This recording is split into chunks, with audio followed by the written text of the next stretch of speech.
Hello everyone, नमस्कार मेरे प्यारे दोस्तों। आज हम लोग बेसिक्स ऑफ स्टॉक मार्केट के बारे में बात करने वाले हैं और ये लेक्चर नंबर 1 है बेसिक्स ऑफ स्टॉक मार्केट का। और मेरे भाई ये वीडियो किनके लिए होने वाला है, तो कोई भी यार, इवन आप अगर 5th स्टैंडर्ड में हो, 6th क्लास में हो, 7th 8 या आप बड़े भी हो, आप देख सकते हो। आपको हर चीज एकदम अच्छे से समझ आएगा। जिनको स्टॉक मार्केट के बारे में कुछ भी नहीं पता है, वो हर एक व्यक्ति इस वीडियो को देख सकते हैं। धीरे धीरे जैसे जैसे हम लोग आगे बढ़ेंगे वैसे वैसे कंसेप्ट जो है हमारा बढ़ते चला जाएगा। बेसिक्स है तो बहुत सारी बेसिक्स ही बातें होंगी इस वीडियो के अंदर। ऐसा नहीं कि बहुत बड़े बड़े चीजों के बारे में बता दिया जाएगा, बट ये वीडियो आपके काफी काम का होने वाला है। तो आइए शुरुआत करते हैं मेरे भाई अपने वीडियो को बेसिक्स ऑफ स्टॉक मार्केट। और एक छोटी से कोट के साथ में शुरू करना चाहेंगे कि बोला जाता है मेरे भाई कि an investment in knowledge page the best interest. Means कि अगर हम अपने ज्ञान में इन्वेस्ट करें तो इससे बढ़िया जो ब्याज है, इंटरेस्ट है, वो कुछ भी नहीं दे सकता है। ठीक है, अच्छा चलिए देखिए तो क्या है। स्टॉक मार्केट वो जगह है जहां पैसा सोए हुए भी कमाया जा सकता है, लेकिन सिर्फ तब जब सीख के इन्वेस्ट करेंगे, है ना। मीन्स मेरे भाई पहला लाइन यही है कि स्टॉक मार्केट ऐसा जगह है जहां हम सो करके भी पैसा कमा सकते हैं, लेकिन शर्त क्या है कि आपको आना चाहिए, है ना, कि कैसे हम पैसा कमाएंगे, कैसे सीखेंगे। तो पहला बात कि सीखना जरूरी है। ठीक है, अच्छा दूसरा बात, स्टॉक मार्केट में हर कोई प्रॉफिट कमा सकता है, पर पहले मार्केट को समझना पड़ता है, वरना वही मार्केट आपका पैसा खा जाता है। ये भी बिल्कुल सही बात है। आपने बहुत से लोगों से सुना होगा कि मैंने जो कमाया वो मार्केट में ही चला गया, वाइप ऑफ हो गया, है ना। तो मेरे भाई लेकिन अगर हम सीख करके करें, ठीक है, तो ऐसा कुछ नहीं होता है। ठीक है, अच्छा अगला, ये क्लास खत्म होने तक आपको पैसा देखने का नजरिया बदल जाएगा। पैसा सिर्फ कमाने की चीज नहीं है, उससे काम करवाना भी एक कला है। जैसे मेरे भाई अगर हम बड़े बड़े लोगों की बात कर ले तो उनके पास जो पैसा होता है वो पैसा उनके लिए कमाता है ना। तो पहले आपको पैसा को देखने का नजरिया बदलना पड़ेगा, और वही नजरिया बदलने का कोशिश हम अपने वीडियो के माध्यम से कर रहे हैं। तो धीरे धीरे करके हम एक एक चीजों को सीखेंगे। ठीक है, तो चलिए टूटेंगे आज वो भ्रम, ठीक है, जो पैसा कमा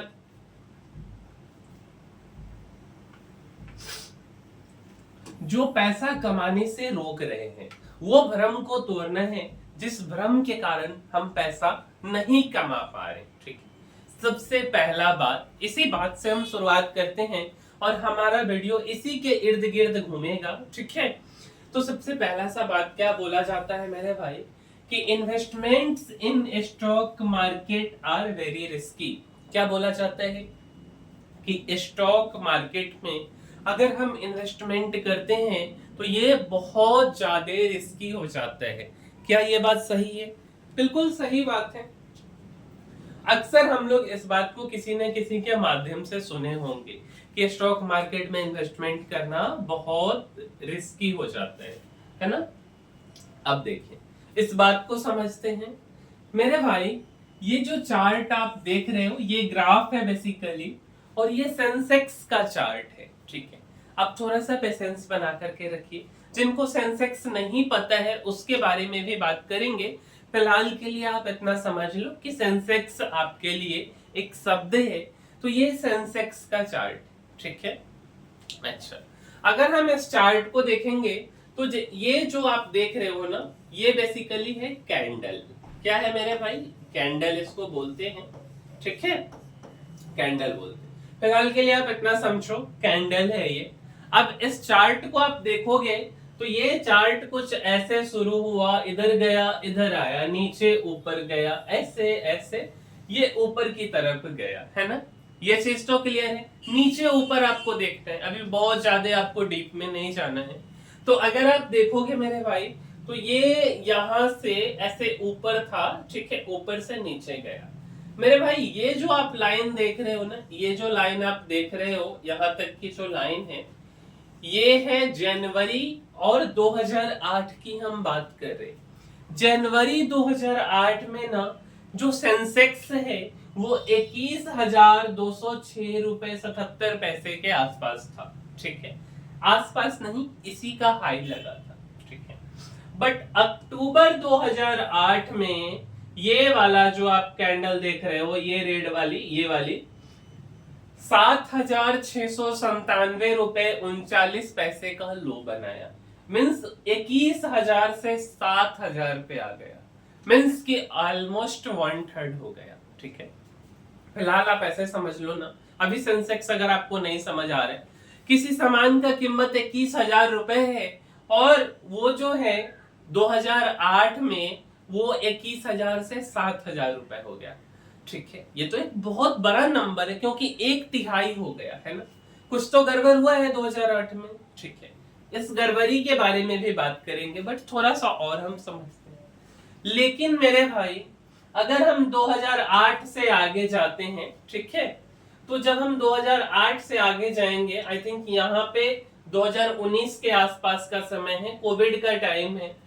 बट कोविड के बाद जैसे जैसे हम ऊपर जाएंगे तो आप यहाँ पे देखोगे, है ना, ये जो कुछ है तो कंटिन्यू ऊपर जाते गया है, कंटिन्यू ऊपर गया है, ठीक है। अभी का हिसाब से वो 80,000 समथिंग के आसपास है, सेंसेक्स का डेटा है, ठीक है।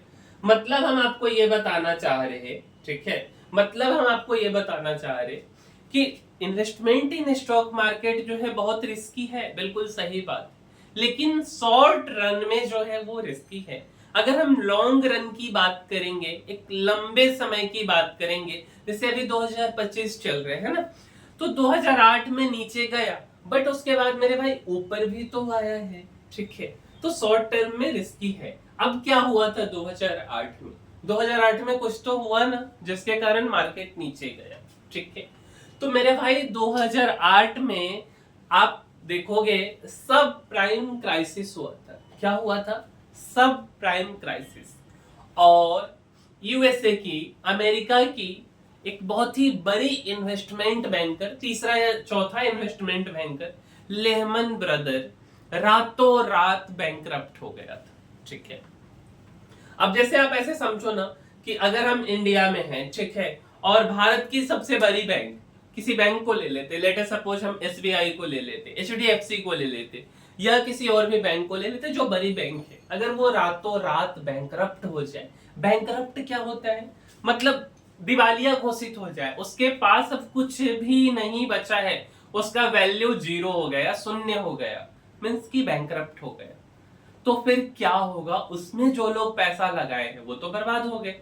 उसी तरीके से अमेरिका में हुआ था सब प्राइम क्राइसिस। नाम भी है सब प्राइम क्राइसिस, बेसिकली कहानी इसका हम आराम से बात करेंगे, बट सब प्राइम क्राइसिस मतलब हम ऐसे समझ सकते ना कि जिन लोगों का सिविल स्कोर, जैसे हम लोग लोन लेते हैं ना मेरे भाई, प्राइम कस्टमर्स को लोन दिया जाता है, वो लोग जो कि लोन को पे कर सकते हैं, जिनके पास कैपेसिटी है लोन को रीपे करने का, मींस की प्राइम कस्टमर जिनका सिविल स्कोर अच्छा है, और सब प्राइम जिनका सिविल स्कोर बेकार है ना, गंदा है, उनको भी लोन दे दिया गया, ठीक है। और जैसे जैसे ब्याज, इंटरेस्ट रेट बढ़ाया गया अमेरिका का, तो क्या हुआ? वो लोग लोन देने में, इंटरेस्ट पे करने में, ईएमआई पे करने में जो है सक्षम नहीं हो पाए, और इसके कारण ऐसा सिचुएशन आया, ठीक है। एक बार इसको थोड़ा सा डिटेल में समझते हैं।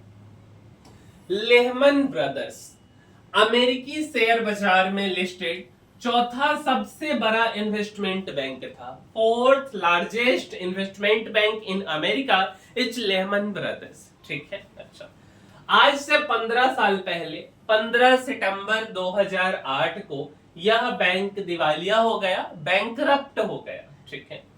अमेरिकी रियल एस्टेट सेक्टर में डिमांड आई, बड़ी गिरावट के बाद एक एक करके होम लोन कंपनी डूबने लगी, और मार्च 2008 में अमेरिका की दूसरी सबसे बड़ी home loan company wear Sterns डूब गई। ठीक है, इसके बाद 17 मार्च को लेहमन ब्रदर्स के शेयर 48% तक टूट गए। ठीक है, पतन का यह सिलसिला चलता रहा और आखिरकार लेहमन ब्रदर्स ने 15 सितंबर 2008 को दिवालियापन के लिए आवेदन किया। हालांकि इस दौरान अमेरिकी सरकार ने इसे बचाने की तमाम कोशिश की, लेकिन सारे प्रयास विफल रहे। लेहमन ब्रदर्स के डूबने से अमेरिकी शेयर बाजार औंधे मुंह गिर गए। 29 सितंबर 2008 को यूएस मार्केट में कोहराम मच गया। ठीक है, सिंपल भाषा में हम आपको इतना समझाना चाह रहे मेरे भाई कि सब प्राइम लोगों को लोन बांट दिया गया। ठीक है, ऐसा बोला जाता है कि मेरे भाई अमेरिका में जो उस टाइम पे बार डांसर्स थी, ठीक है, उनके भी जो लोग डांस करती थी उनके पास भी 3-3 4-4 फ्लैट मकान हुआ करता था, क्योंकि वो लोग लोन लेकर के जो है उसको खरीद पाए थे। क्योंकि उस समय जो इंटरेस्ट रेट है वो काफी कम थी, आई थिंक 1% या 1 point something percent, below 2% interest rate हुआ करती थी। ठीक है, जिसके कारण या उससे भी कम थी, जिसके कारण ये लोग ले लिए। बट जैसे जैसे इंटरेस्ट रेट बढ़ा ये लोग पे नहीं कर पाए, क्योंकि ये लोग सब प्राइम बोरोवर्स थे। ठीक है, अच्छा, तो इसके कारण जो है क्या बोल सकते हैं, लेहमन ब्रदर्स दिवालिया हो गया और भी दूसरी कंपनी बियर स्टर्न्स डूब गई और इसके कारण जो है शेयर बाजार नीचे आ गया। ठीक है, और उसी सेम समय में भारत में भी एक कांड हो गया था। ठीक है, और उस कांड का क्या नाम है, तो सत्यम कंप्यूटर से स्कैम हुआ था। ठीक है, ये भी यार बहुत बड़ी कंपनी थी, काफी देशों में इसका कारोबार था, तो इधर भी एक घोटाला हो चुका हुआ है। और क्या होता है ना कि अगर अमेरिका में कोई काम होगा ना, अमेरिका को मदर मार्केट बोला जाता है। ठीक है, मदर मार्केट क्या हुआ कि जो काम मदर मार्केट में होगा, जो काम अमेरिकी बाजार में होगा, उसका फॉलो अप हम लोग करेंगे। इंडियन मार्केट हो गया या चाइनीज मार्केट हो गया, जापानीज मार्केट हो गया, तो ये सब मदर मार्केट की ट्रेंड को फॉलो करते। मींस कि अगर मदर मार्केट गिरेगा तो जो उसके चाइल्ड मार्केट है लाइक भारत, जापान या जो भी अन्य कंट्रीज हैं वो भी गिरेंगे। अगर मदर मार्केट ऊपर जाएगा तो हम लोग भी ऊपर जाएंगे। मींस ऐसे फॉलो होता है मार्केट में। ठीक है, अच्छा, तो एक तो अमेरिका में क्राइसिस हो गया, सब प्राइम क्राइसिस। भारत में भी एक क्राइसिस बोल लो, घोटाला बोल लो। ठीक है, सत्यम कंप्यूटर्स स्कैम हुआ भारत में। आइए इसके बारे में भी एक नजर समझते हैं मेरे भाई। सत्यम कंप्यूटर घोटाला भारत के कॉर्पोरेट इतिहास का सबसे बड़ा अकाउंटिंग फ्रॉड था। इसके जो ऑनर है वहीं से घोटाला शुरू हुआ। ठीक है, अकाउंटिंग फ्रॉड मींस गलत जानकारी जो है ये चीज चलते रहा। जैसे अभी अकाउंटिंग फ्रॉड के बारे में बात करें वर्तमान समय में, तो जेनसोल इंजीनियरिंग एक कंपनी है। ठीक है, कौन सी कंपनी है मेरे भाई, जेनसोल इंजीनियरिंग। इस कंपनी के बारे में शायद आप लोग सुने होंगे, जेनसोल इंजीनियरिंग के बारे में शायद आप लोग सुने होंगे, बट इसके बारे में नहीं सुने। बट ये पेरेंट कंपनी है, इसकी चाइल्ड कंपनी है ब्लू स्मार्ट। जैसे आपने ओला का नाम सुना है, उबर का नाम सुना है, रैपिडो का नाम सुना है, उसी तरीके से आप ब्लू स्मार्ट का नाम सुने होंगे। मेट्रो सिटीज में ये काफी चलन में है ना, तो मेट्रो सिटीज में ये चलन में है। ये ब्लू स्मार्ट थी, अभी नहीं है। तो मेरे भाई इसके साथ भी कुछ ऐसा ही हुआ है कि इन्होंने लोन लिया, लोन लेकर के इनको गाड़ी खरीदना था 6-7 हजार के आसपास, गाड़ी इन्होंने 3-4 हजार खरीदी और अकाउंट में कुछ और दिखाया, और उस पैसे से इन्होंने गुड़गांव में जो है अपने लिए खूब अच्छा सा, जैसे सबसे हाई फाई जगह जैसे डीएलएफ कैमेलियाज है, वहां पे इन्होंने अपना फ्लैट खरीद लिया, अयासी किया। बट अकाउंट में ये सारा कुछ क्लियर नहीं हो पाया। तो ये भी एक एग्जांपल है अकाउंटिंग फ्रॉड का। उसी तरीके से उस टाइम पे 2008 के समय में, 2009 के समय में सत्यम कंप्यूटर से स्कैम हुआ। ये तो 2025 की कहानी है। ठीक है, तो जिसका खुलासा कब हुआ है, जनवरी 2009 में हुआ है। एक और बात कि अगर कोई स्कैम होता है मेरे भाई, जैसे मान लो कि सत्यम कंप्यूटर से स्कैम, तो खुलासा हुआ ना 2009 में, लेकिन धीरे धीरे जो उस पे स्टडी कर रहे हैं, जो उसको थोड़ा सा डीपली एनालाइज कर रहे हैं, उनको पता लगने लगता है, थोड़ा थोड़ा सा प्रभाव दिखने लगता है। ठीक है, तो सत्यम कंप्यूटर सर्विसेज लिमिटेड के जो संस्थापक है बी रामलिंग राजू, ठीक है, ये खुद ये इस बात को स्वीकार करते हैं कि वे कंपनी के खातों में सालों से हेरफेर कर रहे थे, जिसमें कंपनी की आय, मुनाफा, नगद बैलेंस और कर्मचारियों की संख्या को बढ़ा चढ़ाकर दिखा दिया गया था। ठीक है, अच्छा, घोटाले का जो मेन मुख्य बात है, सबसे पहला है कि फर्जी अकाउंटिंग। क्या है मेरे भाई? फर्जी अकाउंटिंग मींस कि अकाउंट में डालना कुछ है, अकाउंटिंग में आपको टाइप कुछ करना है, आप कर कुछ और रहे। सत्यम के खाते में करीब 7,000 से 7,800 करोड़ रुपए की हेराफेरी की गई। नकली बैंक स्टेटमेंट, फर्जी बिल, बोगस क्लाइंट्स और कर्मचारियों की संख्या बढ़ाकर दिखाना इस घोटाले का हिस्सा था। सारा कुछ बढ़ा चढ़ा करके दिखा दिया गया। ठीक है, जैसे अभी वर्तमान स्थिति में जेंसोल इंजीनियरिंग जो पेरेंट कंपनी है, उसकी चिल्ड्रन कंपनी ब्लू स्मार्ट के साथ कुछ ऐसा ही सिनेरियो देखने को मिला और उसका शेयर प्राइस काफी नीचे आ चुका हुआ है, 50 रुपए के आसपास आई थिंक अभी है, या उससे भी कम। निवेशकों को नुकसान। सीबीआई के अनुसार इस घोटाले में निवेशकों को लगभग 14,000 करोड़ रुपए डूब गए थे। लंबे समय तक चला फर्जीवाड़ा। रामलिंगा राजू ने करीब 24 साल तक कंपनी के खातों में गड़बड़ी की, जिसमें उन्होंने 342 फर्जी कंपनियां बनाकर पैसों का हेरफेर किया।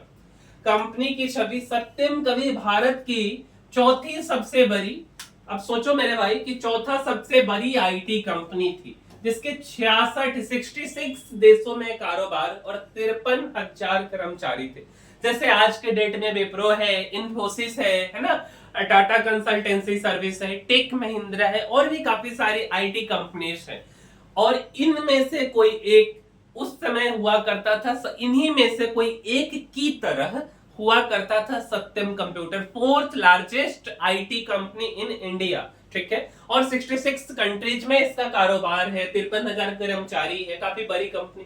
फर्जी कर्मचारियों के नाम पर वेतन ले लिए। कंपनी ने कर्मचारियों की संख्या 40,000 की जगह 53,000 दिखाई और 13,000 फर्जी कर्मचारियों के वेतन के रूप में हर महीने 20 करोड़ रुपया निकाल लिया जाता था। ठीक है, अच्छा, ये जो घोटाला है बेसिकली ये उजागर कैसे हुआ? तो जनवरी 2009 में रामलिंगा राजू ने पत्र लिखकर खुद घोटाले की बात कबूल की। इसके बाद कंपनी के शेयर 180, देखो मेरे भाई, 180 रुपए से गिरकर 6.5 रुपया पे आ गया और निवेशकों को भारी नुकसान हुआ। ठीक है, 180 से 6.5 रुपए पे आ गया और सरकार ने सत्यम कंप्यूटर्स की नीलामी कर दी, जिसे बाद में टेक महिंद्रा ने खरीद लिया।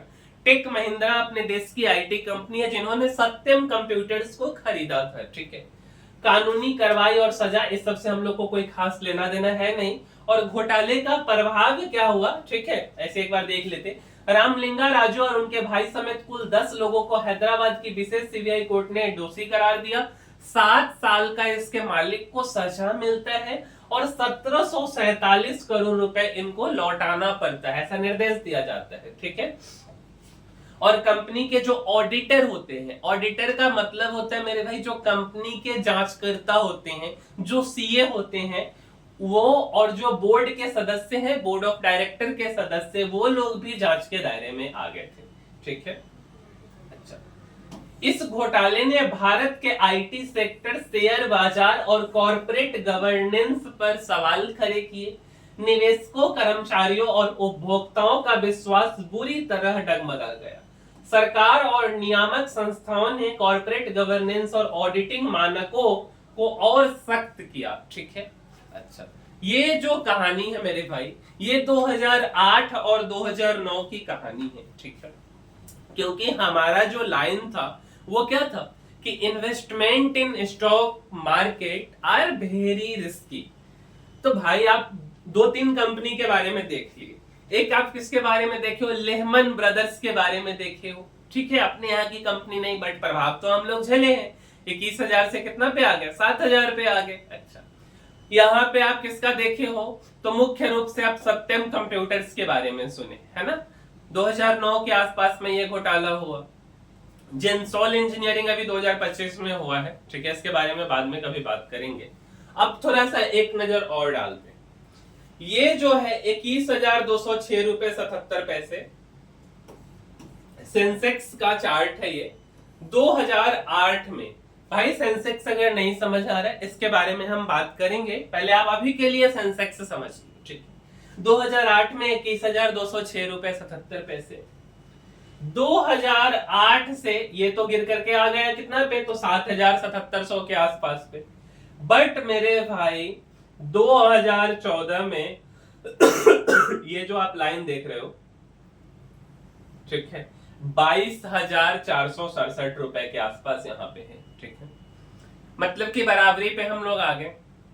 अच्छा, मींस 2008-2009 के बाद इसको 2014 तक ये कुछ ऐसे ही मार्केट चला है, नीचे ऊपर नीचे ऊपर, देख रहे हो ना, यहां से जो नीचे आया थोड़ा सा ऊपर गया, फिर ऐसे ही कुछ कुछ चला है, ना बहुत ज्यादा उसके नीचे गया है, ना ही बहुत ज्यादा ऊपर गया।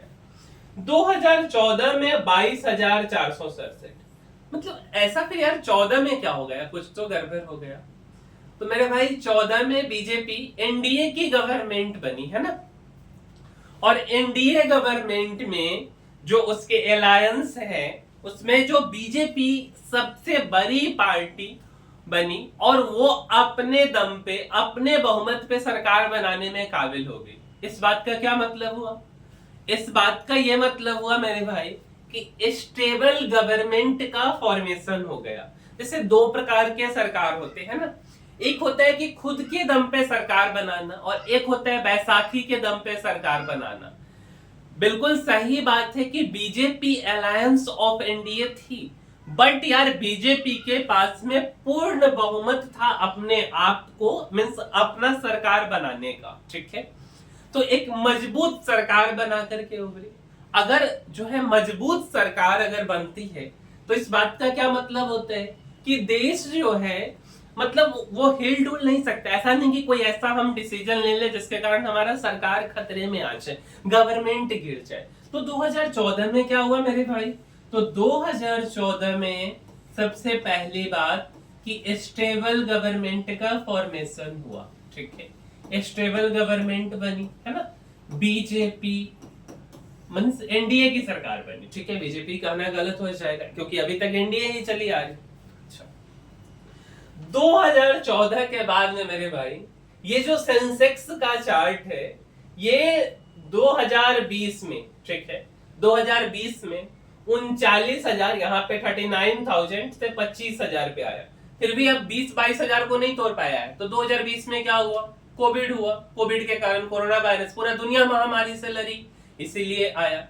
लेकिन अगर हम अभी की बात करें, 2025 की बात करें, तो 80,951.99 सेंसेक्स का वैल्यू है। मींस हम आपको ये कहना चाह रहे कि कहां ये 7,000, कहां ये 21 और कहां पे वो 80। अगर हम 21 को भी देखें ना, तो 21 का भी अप्रोक्सीमेट 4 टाइम्स सेंसेक्स का वैल्यू हो गया है। और अगर हम 7 को देखें तो उसका भी कितना टाइम, 11-12 टाइम्स हो चुका है, ठीक है। सारे 11 मान लेते हैं राउंड टू राउंड, मींस सारे 11 गुना बढ़ गया। तो हम आपको इस बात से ये समझाना चाहते हैं कि yes, stock market are risky but in a short period of time. अगर हम लॉन्ग पीरियड ऑफ टाइम की बात करेंगे, स्टॉक मार्केट रिस्की नहीं है, बशर्ते कुछ टर्म्स एंड कंडीशंस हैं, ठीक है।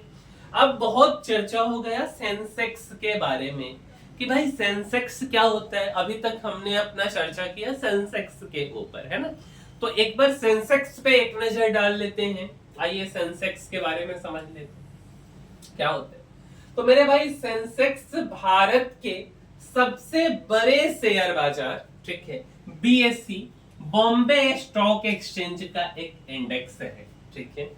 सेंसेक्स क्या है, दो एक्सचेंजेस हैं, है तो ऐसे तीन, एक तो बॉम्बे स्टॉक एक्सचेंज, एक नेशनल स्टॉक एक्सचेंज और एक MCX multi commodity stock exchange. ठीक है, मुख्य रूप से जो चर्चा होती है वो दो के बारे में होती है, बॉम्बे स्टॉक एक्सचेंज और नेशनल स्टॉक एक्सचेंज। उसमें भी सबसे ज्यादा चर्चा NSE नेशनल स्टॉक एक्सचेंज की होती है।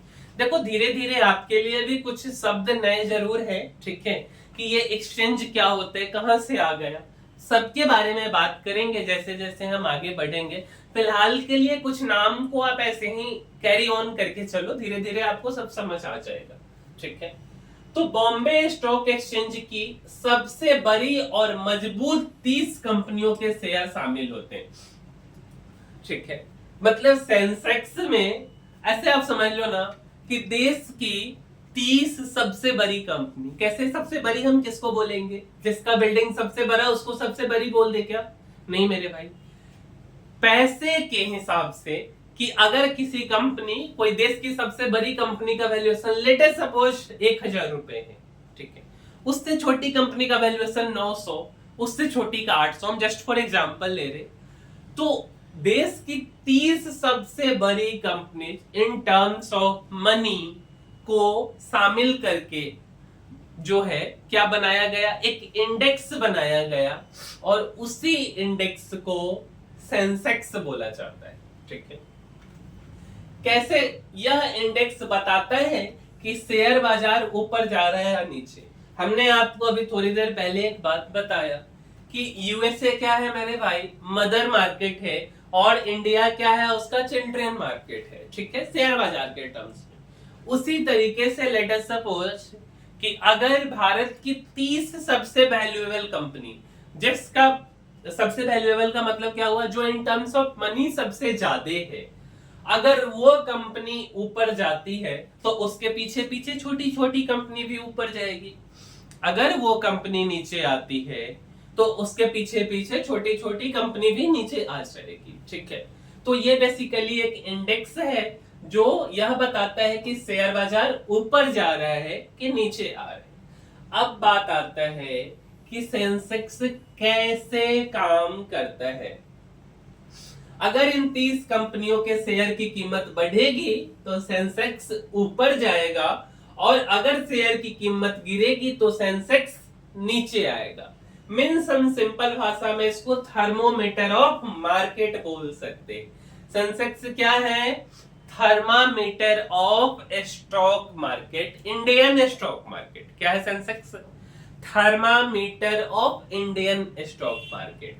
क्या बताते हैं कैसा चल रहा है बाजार, स्टॉक मार्केट कैसा चल रहा है, कि ये ऊपर की तरफ जा रहा है कि नीचे की तरफ आ रहे। ऊपर की तरफ जाने को शेयर के टर्म्स में बुलिश बोलते हैं और नीचे की तरफ आने को बेयरिश बोलते हैं। ठीक है, क्या चीज? अगर शेयर बाजार ऊपर जा रहा है market is in bullish phase, और जब शेयर बाजार नीचे आ रहा है market is in bearish phase. ठीक है, तो सिंपल भाषा में सेंसेक्स क्या हो गया? शेयर बाजार का रिपोर्ट कार्ड हो गया। जैसे यार हमारा मार्कशीट क्या होता है, हमारा रिपोर्ट कार्ड होता है, उसी तरीके से शेयर बाजार का रिपोर्ट कार्ड सेंसेक्स हो गया, है ना। अच्छा जी, ठीक है। अब हम बात करते हैं LTCG के बारे में। LTCG क्या होता है? LTCG long term capital gain. क्या होता है मेरे भाई? Long term capital gain. ठीक है, अगर हम किसी शेयर को, ठीक है, अगर हम किसी शेयर को 1 साल से ज्यादा तक होल्ड करके रखते हैं, क्या हमने बोला? अगर हम किसी कंपनी के शेयर को 1 साल से ज्यादा तक रखते हैं और उसके बाद उसको बेचते हैं, तो उससे हम जो पैसा कमाएंगे, प्रॉफिट, क्या उससे हम जो पैसा कमाएंगे, जो प्रॉफिट कमाएंगे, ठीक है, उसको हम बोलेंगे लॉन्ग टर्म कैपिटल गेन। ठीक है, सिंपल भाषा में इसका यही मतलब होता है। 2018 से पहले लॉन्ग टर्म कैपिटल गेन पे टैक्स नहीं लगता था। क्या हमने बोला? लॉन्ग टर्म, समझ आया? 2018 से पहले लॉन्ग टर्म कैपिटल गेन पे टैक्स नहीं लगता था। ठीक है, तो जो हमारे देश के बड़े बड़े इन्वेस्टर्स हैं, जिनमें से काफी सारे नाम है, लाइक हम अगर बात करें राकेश झुनझुनवाला की, राधा किशन दमानी जी की, ठीक है, या विजय केडिया की, पोरेंजो बेलियात की, तो ये लोग 2018 से पहले भी बहुत पैसा बनाए हैं। 1 साल 2 साल 4 4 साल स्टॉक को होल्ड करके रख करके और देन उसको बेचे। तो उससे जो उन्होंने प्रॉफिट कमाया है उस प्रॉफिट को बोला जाता है लॉन्ग टर्म कैपिटल गेन, और ये टैक्स फ्री था 2018 से पहले, तो इनको लीगली टैक्स भी नहीं देना पड़ा। क्लियर है ये बात? आइए देखिए। तो मेरे भाई एलटीसीजी का मतलब लॉन्ग टर्म कैपिटल गेन, लंबे समय के बाद किसी चीज को बेचने पर जो मुनाफा होता है उस पर लगने वाला टैक्स। और ये जो आप लंबे समय देख रहे हो इसका मतलब क्या हो गया? तो लंबे समय का मतलब हो गया मोर देन 1 ईयर। ठीक है, ध्यान दे, मोर देन 1 ईयर। ठीक है, अगर आपने कोई संपत्ति, मेरा मुख्य रूप से फोकस अभी शेयर पे, तो हम शेयर पे बात करें बट चर्चा मुख्य रूप से इसका करेंगे। शेयर, जमीन, म्यूचुअल फंड खरीदी और उसे 1 साल या उससे ज्यादा समय के बाद बेचा और उस पर आपको मुनाफा हुआ, तो उस मुनाफे को LTCG long term capital gains कहा जाता है। यहाँ पे जमीन तो समझ रहे, शेयर भी समझ रहे, म्यूचुअल फंड एक टर्म है। क्या है मेरे भाई? म्यूचुअल फंड, है ना। क्या होता है म्यूचुअल फंड? शॉर्ट में अगर हम आपको समझाना चाहे, लेट अस सपोज आपके पास कुछ पैसा है, ठीक है, 1000, 5000, 10,000, लाख रुपए, और आपको किसी चीज का समझदारी नहीं है। किसी चीज का समझदारी नहीं है in the sense share market का कोई नॉलेज नहीं है, ठीक है, और आप चाहते हो कि कोई एक ऐसी कंपनी या कोई एक ऐसा जो है कि कंपनी या इंस्टीट्यूशंस जिनके पास काफी अच्छा खासा नॉलेज हो शेयर बाजार का या पैसा को इन्वेस्ट करने का, उनके पास प्रोफेशनल्स हो, वो आपके पैसा को ले ले और उस पैसा को वो इन्वेस्ट करे, ठीक है, और उससे जो प्रॉफिट कमाएंगे उस प्रॉफिट में से कुछ वो रख लेंगे और कुछ आपको दे देंगे। इसी चीज को हम म्यूचुअल फंड बोलते हैं। इसमें क्या होता है कि अगर आप किसी शेयर को खरीदोगे, हो सकता है शायद आपको नॉलेज नहीं है तो रिस्क ज्यादा होगा इन कंपैरिजन टू उनको नॉलेज है, वो प्रोफेशनल है इसी काम में, तो वो अगर किसी शेयर को खरीदेंगे तो रिस्क कम होगा। तो वही होता है म्यूचुअल फंड। ठीक है, क्लियर? यह टैक्स आपके मुनाफे पे लगता है, आपकी पूरी बिक्री राशि पे नहीं। मींस कि लॉन्ग टर्म कैपिटल गेन, हमने जो प्रॉफिट कमाया है उस प्रॉफिट पे देना होता है आफ्टर 2018। ऐसा नहीं कि जितना का हमने बेचा है उस पूरे पे लग गया, ऐसा नहीं होता है, गेन पे टैक्स लगता है। एक एग्जांपल से समझते हैं। लेट अस सपोज कि 2020 में, ठीक है, 1 लाख का आप शेयर खरीदते और 2024 में उसको 1,80,000 में बेच दिए। क्या 2020 में ध्यान से समझे, 2020 में आपने 1 लाख रुपए का शेयर खरीदा, ठीक है, और 2024 या 25 में हम मान लेते हैं कि आपने उसको 1.8 लाख में, मींस 1,80,000 में बेच दी, तो आपका मुनाफा कितना हो गया बेचने के बाद में मेरे भाई? तो आपका मुनाफा हो गया 80,000। ठीक है, तो जो लॉन्ग टर्म कैपिटल गेन लगेगा वो आपका 80,000 पे लगेगा, तो 80,000 का मुनाफा एलटीसीजी कहलाएगा। भारत में LTCG long term capital gain tax 1 अप्रैल 2018 से लागू हुआ था, विशेष रूप से इक्विटी शेयर और इक्विटी म्यूचुअल फंड्स के लिए। इक्विटी शेयर क्या होता है मेरे भाई? जो शेयर्स होता है हमारे पास में, जैसे किसी कंपनी का शेयर है, let us suppose Reliance industries, let us suppose bank of Baroda, है ना, या कोई अदर कंपनी जैसे हेवेल्स मान लीजिए, Tata consultancy services, Tata Motors, ये सब कंपनी का आपने नाम सुना है। और इस कंपनी के अगर आप एक छोटे से इन्वेस्टर, छोटे से पार्ट, छोटा सा शेयर आप होल्ड करते हो, दैट मींस इक्विटी शेयर्स। ठीक है, तो इस पे एलटीसीजी लगता है। क्लियर? अच्छा, थोड़ा और डिटेल में चलते हैं। बजट 2018 में सरकार ने घोषणा की, अगर कोई व्यक्ति 1 साल से अधिक समय तक शेयर या इक्विटी म्यूचुअल फंड रखता है और 1 लाख से ज्यादा का मुनाफा होता है तो उस मुनाफे पे 10% का LTCG means long term capital gain tax देना होगा। इस बात का क्या मतलब हुआ मेरे भाई कि अगर हमने 80,000 रुपए का मुनाफा कमाया है 2025 में किसी शेयर को बेच करके, तो सरकार को इसमें से 10% मीन्स 8,000 रुपए आपको देना पड़ेगा। क्लियर? इससे पहले शेयर और म्यूचुअल फंड से मिलने वाले लॉन्ग टर्म मुनाफे पर कोई टैक्स नहीं लगता था, मीन्स ये पूरी तरह से टैक्स फ्री था। ठीक है। अन्य संपत्तियों जैसे जमीन, फ्लैट आदि पर LTCG टैक्स पहले से ही लागू था, लेकिन इक्विटी निवेश के लिए यह बदलाव 2018 से शुरू हुआ। ठीक है। कुछ प्रसिद्ध निवेशकों के नाम हैं जिन्होंने उस समय या उससे पहले शेयर बाजार से भारी मुनाफा कमाया और वो भी long term capital gain tax को नहीं दे करके। क्यों नहीं दिया? क्योंकि मेरे भाई लगता ही नहीं था long term capital gain tax. ठीक है, तो नहीं लगता था तो क्यों देंगे?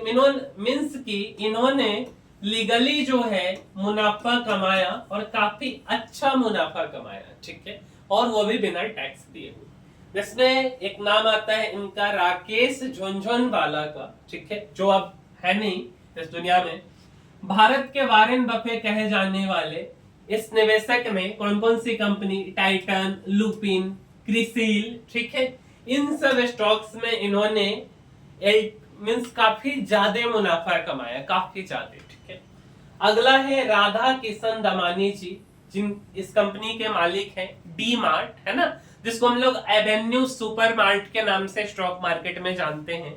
जितने भी आप बड़ी मेट्रो सिटीज में जाएंगे और सिटी के मीन्स हार्ट में बीचों बीच में आपको डी मार्ट का स्टोर मिल जाएगा। ठीक है, तो ये इनका है, राधा किशन दमानी जी का है और इन्होंने काफी पैसा इधर से कमाया है।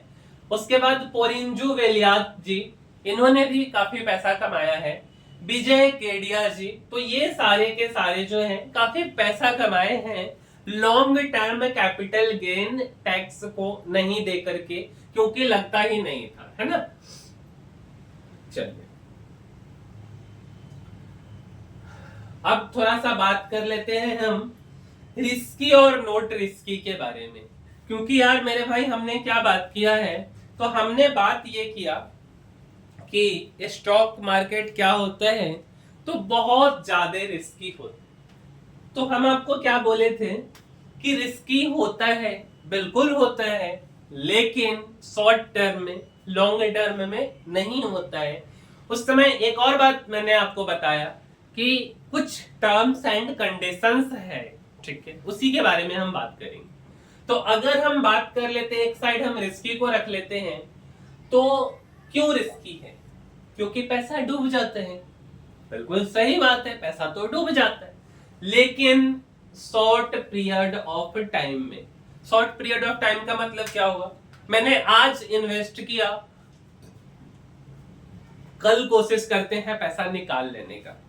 हो सकता है कि मार्केट नीचे आ जाए 2, 4, 5%, हो सकता है 20-25% नीचे आ जाए, तो पैसा तो आपका गया ना। ठीक है, एक तो ये केस, या 2 महीना, 6 महीना, 1 साल में भी शायद ऐसा हो जाए। ठीक है, बट लॉन्ग रन में नहीं। दूसरा कि अगर मार्केट क्रैश हो जाए, मार्केट क्रैश लाइक कोविड का सिचुएशन आ जाए, पैंडेमिक लाइक कोरोना, या कुछ ऐसा कुछ हो जाए, सरकार गिर जाए, या कुछ अनसर्टेनिटीज आ जाए, लाइक रसिया यूक्रेन का वार हो जाए, है ना, या भारत पाकिस्तान का जैसे अभी हुआ था एक छोटा सा, तो ये अगर बड़ा रूप ले लेता, एक रौद्र रूप ले लेता, इन सब सिचुएशंस में शायद मार्केट क्रैश हो सकता है। ठीक है, और पैसा डूब सकता है, या कोई कंपनी भाग जाए। ठीक है, कोई कंपनी क्या होगा? भाग जाएगा, means the company will abscond. अगर if any company will be abscond, then surely आपका पैसा डूब जाएगा। ठीक है। अगर इन सारी बातों को हम छोड़ देते हैं तब क्या आपका पैसा डूब सकता है? अगर कंपनी बहुत अच्छा परफॉर्म नहीं कर रही है, फिर भी थोड़ा बहुत सही कर रही, तो भी शायद, बहुत अच्छा परफॉर्म नहीं कर रही तो शायद हो सकता है बहुत अच्छा आपको रिटर्न नहीं मिले, अदरवाइज आपका पैसा सेफ है। यही कुछ टर्म्स एंड कंडीशंस है। नॉट रिस्की, रिस्की का तो ये हो गया, रिस्की नहीं। तो पैसा मेरे भाई, जितना पैसा आप डालोगे उससे ये बहुत ज्यादा हो जाएगा। लेट अस सपोज कि आपने प्रिंसिपल मान करके चलो, प्रिंसिपल इन द सेंस कि मूलधन आपने एक्स रुपी आपने किसी कंपनी में डाला है। लेट अस सपोज एक्स रुपी आपने इन्वेस्ट किया है, invested in ABC private limited. X रुपया आपने इस कंपनी में डाला है, एबीसी प्राइवेट लिमिटेड कंपनी में आपने क्या किया है, एक्स रुपया को डाला है, ठीक है। अच्छा, अब वो कंपनी अगर सारा टर्म्स एंड कंडीशंस को फुलफिल नहीं करती है, लाइक इन सारे टर्म्स एंड कंडीशंस को कंपनी अच्छा खासा रिटर्न देती है, तो शायद आपका एक्स रुपया क्या हो सकता है, 10x, 15x या 5x, ऐसा कुछ भी हो सकता है। मीन्स 5, 10, 15 गुना रिटर्न आपको लॉन्ग रन में दे सकता है, या 2 गुना 4 गुना भी दे सकता है ना। अच्छा, लेकिन शॉर्ट पीरियड ऑफ टाइम में शायद ये आधा हो जाए या 1/4 हो जाए, शॉर्ट पीरियड ऑफ टाइम में ऐसा भी हो सकता है, ठीक है। क्लियर है ये बात? रिस्की और नॉट रिस्की का कहानी तो क्लियर हो गया। एक और बात कर लेते हैं कि एक होता है मेरे भाई, जो हम लोग ना जब स्कूल जाते हैं वहां भी सुनते हैं, घर परिवार में भी सुनते हैं, एक होता है इंटरेस्ट और एक होता है डिविडेंड। तो इसके बारे में भी बात करते हैं कि इंटरेस्ट क्या होता है, डिविडेंड क्या होता है। लेट अस सपोज कि आपके पास कुछ रुपए हैं, ठीक है, और आप इसको अपने फ्रेंड को देते हो, ठीक, या आप इस पैसे को बैंक में इन्वेस्ट कर देते हो, तो बैंक उसके बदले में आपको क्या बोलेगी कि आप बहुत अच्छे आदमी हो, ऐसा कुछ आपको सर्टिफिकेट देगी क्या? नहीं। तब तो आप फिर पैसा रखोगे ही नहीं ना। बैंक आपको उसके बदले में कुछ इंटरेस्ट देगी, है ना, जो भी वो बैंक दे, ठीक। अच्छा, लेट अस सपोज कि आप उस पैसे को बैंक में नहीं रख करके, हम किसी बैंक का एग्जांपल ले लेते हैं। मान लो मेरे भाई, हम बैंक ऑफ बड़ौदा का ही एग्जांपल ले लेते हैं, बीओबी का एग्जांपल ले लेते हैं, ठीक है। लेट अस सपोज मेरे पास 1 लाख रुपया है, मान लो भाई मेरे पास 1 लाख रुपए, ठीक है। इस 1 लाख रुपए को हम बैंक में डाल देते। कौन से बैंक में? बैंक ऑफ बड़ौदा में। तो बैंक ऑफ बड़ौदा मेरे को बदले में क्या देगी? तो मेरे को बैंक ऑफ बड़ौदा इंटरेस्ट देगी। मान लेते, लेट अस सपोज कि 5% का इंटरेस्ट देगी, 5% पर एनम का बैंक ऑफ बड़ौदा इंटरेस्ट देगी। 1 साल का 5%, कुछ ऐसा ही होता है, 6-7% देती है एफडी पे, 6% या 6.5, 7 होगा मैक्सिमम हार्ड टू हार्ड 1 साल का। हम 5% एग्जाम्पल के लिए ले लिए, ठीक है। अच्छा, और मान लीजिए तो आपको इस पे 1 लाख का 5% मीन्स कि आपने अगर इसको 2024 में 1 लाख रुपए डाला है बैंक में, तो 2025 में आपको कितना मिलेगा? तो 2025 में 1 लाख तो आपका मूलधन हो गया, और प्लस में इसका 5% इंटरेस्ट, मतलब 5,000 रुपया आपका इंटरेस्ट भी हो गया। मीन्स आपके पास अब कितना रुपया हो गया? 1,05,000, ठीक है। अगर हम 1 लाख रुपए बैंक ऑफ बड़ौदा में नहीं रख के बैंक ऑफ बड़ौदा कंपनी का शेयर खरीद लेते हैं, ठीक है, और मान लेते हैं एक शेयर का कीमत कितना है? एक शेयर का कीमत लेट अस सपोज अभी के हिसाब से हम 200 रुपए मान लेते हैं, 250 रुपए मान लेते हैं, ठीक है। तो मान लीजिए ना 1 लाख,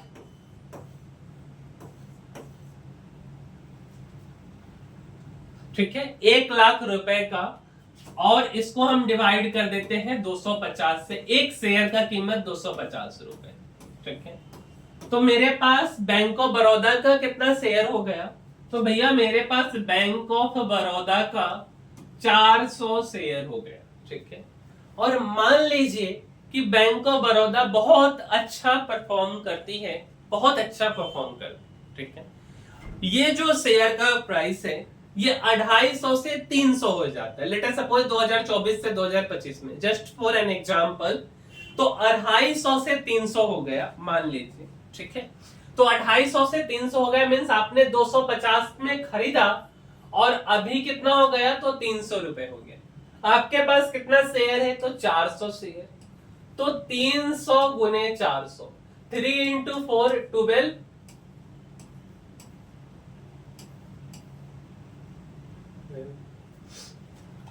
कुछ ज्यादा हो गया क्या, 25 चौका 100 400। देखिए तो आपने जो है एक शेयर पे ना 300 हो गया, तो अब आपने कितना रुपए कमाया, 50 रुपए कमाया, ठीक है। मतलब हमने 1 लाख रुपया डाला और 50 गुने 400 मीन्स कि हमने कितना पैसा कमा लिया, तो 20,000 रुपए कमा लिया, ठीक है। ये एक सिचुएशन है, हम एक एग्जांपल दे, ठीक है।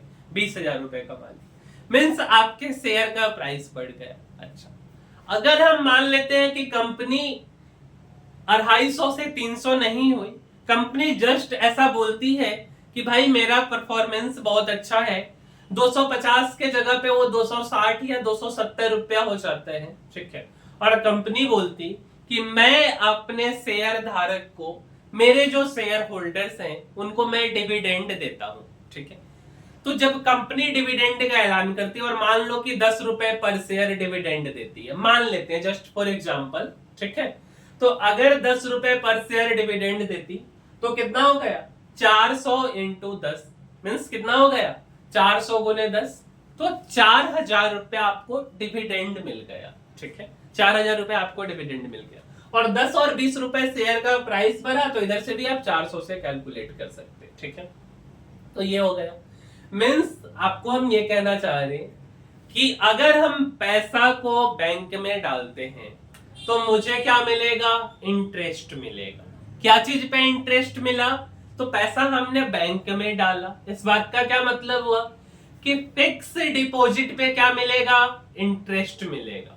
लेकिन अगर मैंने उस पैसा को शेयर मार्केट में डाला तो बदले में मुझे क्या मिलेगा, डिविडेंड मिलेगा। अच्छा, मान लीजिए कि बैंक का परफॉर्मेंस अच्छा नहीं है, ठीक है। बैंक का परफॉर्मेंस अच्छा नहीं है, आपने जब एफडी करवाया बैंक में 2024 में, तो बैंक ने आपको एक रेट ऑफ इंटरेस्ट फिक्स की 5% पर एनम। अगर बैंक का व्यापार अच्छा नहीं चला इस साल, तो क्या बैंक आपको बुला करके ये बोल सकती है कि भाई मेरा बैंक बहुत अच्छा परफॉर्म नहीं कर पाया है, तो इस बार मैं ब्याज नहीं दे पाऊंगा, या आप 2% ले लो, 3% ले लो, क्या ऐसा बैंक बोल सकती? आंसर है नहीं। अगर एक बार जो टर्म्स एंड कंडीशन बन गया कि मैंने आपको 5% पे एफडी किया है, बैंक गुड परफॉर्म करे बैड परफॉर्म करे, इट डजंट मैटर, उसको पैसा आपको देना पड़ेगा। लेकिन अगर बैंक ऑफ बड़ौदा बहुत अच्छा परफॉर्म नहीं करता है, ठीक है, अब बहुत अच्छा परफॉर्म नहीं किया, तो शेयर होल्डर्स को क्या डिविडेंड वो कंपनी देगी? नहीं, शेयर होल्डर्स को डिविडेंड नहीं देगी, बोल सिंपल बोलेगी कि नहीं देंगे। क्या कंपनी बहुत अच्छा परफॉर्म करेगी तो ये कंपलसरी है कि वो डिविडेंड दे? आंसर है नहीं। कंपनी का मन है नहीं देने का, नहीं देंगे, ठीक है। मींस इंटरेस्ट जो है आपको वो क्या है, इंटरेस्ट आपको क्या चीज पे मिलेगा, तो फिक्स डिपॉजिट पे मिलेगा। क्या इंटरेस्ट मिलना कंपलसरी है? बिल्कुल कंपलसरी है, मैंडेटरी है। बैंक अच्छा परफॉर्म करे बुरा परफॉर्म करे डजंट मैटर, बैंक को देना पड़ेगा इंटरेस्ट। क्या फिक्स रेट एक बार जो डिक्लेयर हो गया वही चलते आएगा? क्या ये टैक्सेबल है? बिल्कुल जी, ये टैक्सेबल है। आप जो भी पैसा इंटरेस्ट पे कमाएंगे उस पे आपको टैक्स देना पड़ेगा। डिविडेंड क्या चीज पे मिलता है? शेयर्स पे मिलता है। क्या ये कंपलसरी है कि बैंक को या कंपनी को डिविडेंड देना ही देना है? नॉट कंपलसरी, तो नॉट मैंडेटरी। क्या ये टैक्सेबल है? बिल्कुल ये भी टैक्सेबल है, ठीक है। और इसका लाभ कौन ले सकता है? तो तो कोई भी इन्वेस्टर जो कंपनी डिविडेंड दे रही है उसके शेयर होल्डर होने चाहिए। Means any investors can be benefited by buying shares at an ex date. Ex date के पास में, एक्स डेट में आपके पास वो शेयर होना ही होना चाहिए। ठीक है, बात करेंगे एक्स डेट क्या होता है इसके बारे में आगे जब बढ़ेगा वीडियो तक। ठीक है, तो एक बार शॉर्ट में चर्चा कर लेते हैं कि डिविडेंड क्या होता है। मैंने तो आपको सारा बता ही दिया। बेसिकली डिविडेंड एक तरह का इनाम होता है जो कंपनियां अपने शेयर होल्डर्स को देती है जब कंपनी मुनाफा कमाती। ठीक है, कंपनी मुनाफा कमाती है, कंपनी तय करती है कि मुनाफे में से कितना हिस्सा अपने शेयर होल्डर्स को देना है। अगर आप उस कंपनी के शेयर होल्डर हैं तो आपको हर शेयर के बदले कुछ रुपए मिलता है और इसी रुपए को हम डिविडेंड बोलते हैं। अगर आपके पास 100 शेयर है और कंपनी हर शेयर पे 5 रुपया का डिविडेंड देती है तो आपको 500 रुपया मिलेंगे। हर कंपनी डिविडेंड नहीं देती, कुछ कंपनियां मुनाफा दोबारा बिजनेस में लगाती है अपने कंपनी के ग्रोथ के लिए, और डिविडेंड का ऐलान कौन करता है तो बोर्ड ऑफ डायरेक्टर करते हैं। ठीक है, कौन करता है डिविडेंड का ऐलान? Board of director. और एक महत्वपूर्ण बात कि डिविडेंड क्या चीज पे मिलता है मेरे भाई? मार्केट के मतलब शेयर का जो प्राइस है उस पे डिविडेंड मिलता है कि कुछ और पे मिलता है? तो मेरे भाई डिविडेंड फेस वैल्यू पे मिलता है। इसके बारे में भी चर्चा करेंगे कि फेस वैल्यू क्या होता है ना। फिलहाल आप इस बात को अपने नोटबुक में लिख लीजिए कि डिविडेंड जो है वो क्या चीज पे मिलता है। डिविडेंड क्या चीज पे मिलता है? शेयर के एक्चुअल प्राइस पे मिलता है कि फेस वैल्यू पे मिलता है शेयर की? तो मेरे भाई शेयर के एक्चुअल प्राइस पे डिविडेंड नहीं मिलता है, शेयर्स के फेस वैल्यू पे मिलता है। क्या कुछ ऐसी भी कंपनियां हैं जो डिविडेंड नहीं देती है? बिल्कुल ऐसी भी कंपनियां हैं जो डिविडेंड नहीं देती। लाइक हम गूगल की बात कर ले, गूगल की पेरेंट कंपनी जो कि अल्फाबेट है वो डिविडेंड नहीं देती है। क्यों नहीं देती? क्योंकि वो अपने शेयर होल्डर्स को बोलती कि लेटर सपोज मैं आपको डिविडेंड दे दिया, आप इस पैसे का क्या करोगे? बैंक में एफडी करोगे या कुछ और भी करोगे? कितना ब्याज आपको मिलेगा? 4 या 5%। बट एप्पल जो मतलब अल्फाबेट जो है गूगल की पेरेंट कंपनी, वो अमेरिकन कंपनी। भारत में एफडी जो है कितना परसेंट है? 5, 6, 7, 8%, 7 मान लेते हैं हम। ठीक है, बट अमेरिका में ये एफडी कितना परसेंट है? 2%, 2, 2.5, 3 ऐसा कुछ। ठीक है, तो आपको बैंक कितना पैसा देगा? क्योंकि गूगल एक अमेरिकन कंपनी है, तो अगर उसके शेयर होल्डर्स को वो पैसा मिल गया एज ए डिविडेंड, वो उस पैसा को बैंक में डाल के एफडी करेंगे तो सालाना वो कितना परसेंट रिटर्न कमाएंगे? 3% का। तो कंपनी बोलती मेरे भाई हम डिविडेंड आपको नहीं दे करके मैं अपने कंपनी को ग्रोथ करता हूं, इसके बदले आपके शेयर का प्राइस बढ़ेगा। तो गूगल हो गया या अमेजन हो गया, है ना। तो कुछ ऐसी कंपनियां जो डिविडेंड नहीं देती, लाइक अमेजन, अल्फाबेट जो कि गूगल का पेरेंट कंपनी है, मेटा जो है किसकी पेरेंट कंपनी है? फेसबुक, इंस्टाग्राम, व्हाट्सएप, इसकी पेरेंट कंपनी का नाम मेटा है, तो ये भी डिविडेंड नहीं देती। एक है बर्कशायर हाथवे, किनकी कंपनी है मेरे भाई? वॉरेन बफे, दुनिया के दिग्गज इन्वेस्टर में से एक है, इनकी कंपनी का नाम है बर्कशायर हाथवे, इनकी भी कंपनी डिविडेंड नहीं देती। ठीक है मेरे भाई, इस वीडियो में इतना ही।